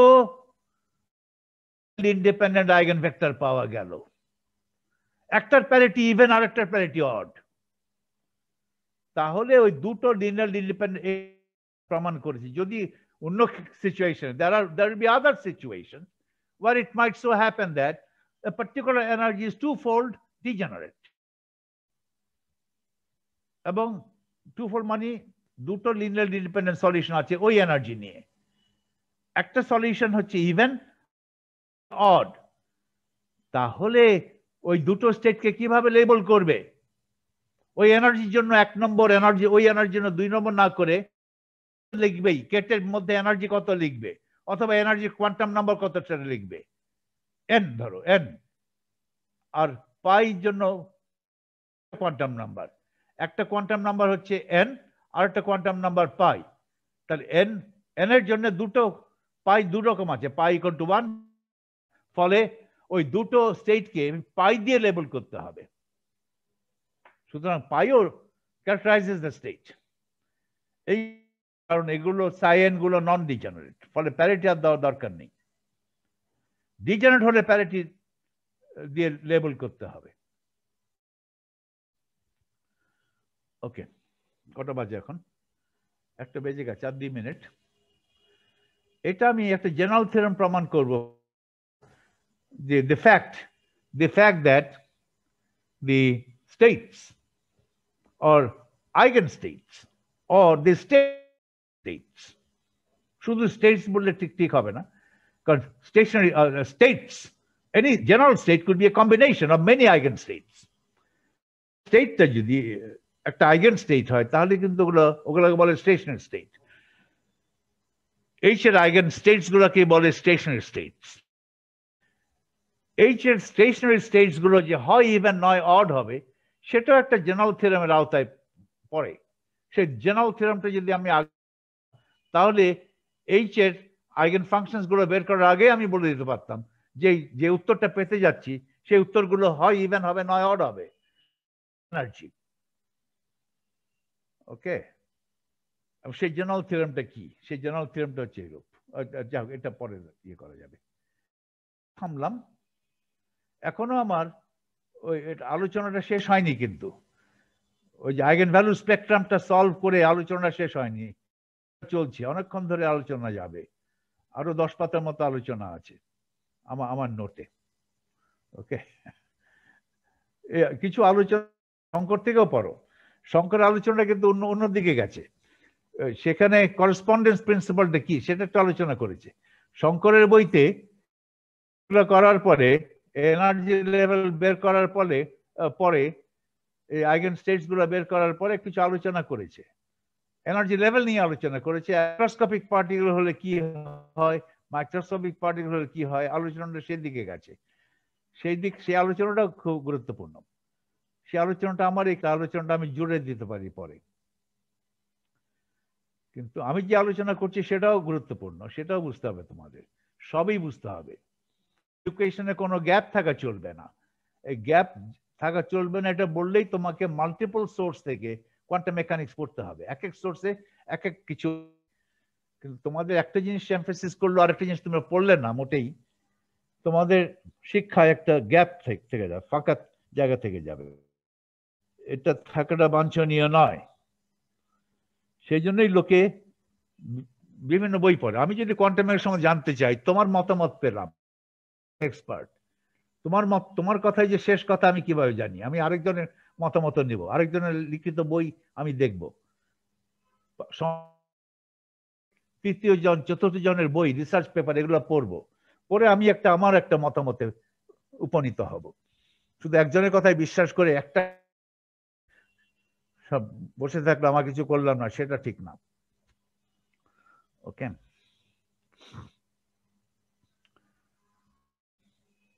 quantum mechanics is a correct theory, প্রমাণিত হয়েছে, কিন্তু কারেক্ট হলেও এক একজন তো এক এক জিনিস এমফেসিস করে। শঙ্করে সাকরে ওটা আরো ভালো লিখেছে, রাইট? একটা বইতে সব জিনিস ইউনিফর্মলি ভালো সেটাও নয়। কোনো কোনো জিনিস আলোচনা এক বইতে একটু খটোমটো এরকম হবে, একটা বই পড়ে বোঝা যায় না, আরেকটা বই পড়ে বোঝা যায়, এরকম আছে। বিখ্যাত সায়েন্টিস্ট দিয়ে যাচ্ছে না, ওয়াইনবার্গের বই পড়ে বোঝা যাচ্ছে না, ঠিক আছে, কিন্তু একেবারে বিখ্যাত না এরকম সায়েন্টিস্টের বই পড়ে বোঝা যাচ্ছে হতে পারে। তখন আমি তাহলে খামাখা বিখ্যাত সায়েন্টিস্টের বই কেন পড়বো? তুমি যে একটা বই লেখলা তো জানি তুমি বিখ্যাত, তোমার বই তো প্রাঞ্জল ভাষায় লিখিত হয়নি, তোমার বই পড়ে কষ্ট করবো? বই লিখতে গেলেও কিন্তু সুন্দর ভাষায় সুন্দর করে বুঝিয়ে লিখতে হয়, না তো কেউ পড়ে না। সবাই রেফারেন্স দেয় ঠিকই, কারণ এটা বিখ্যাত লোকের লেখা বই, কিন্তু কেউ পড়ে না। ওকে, তাহলে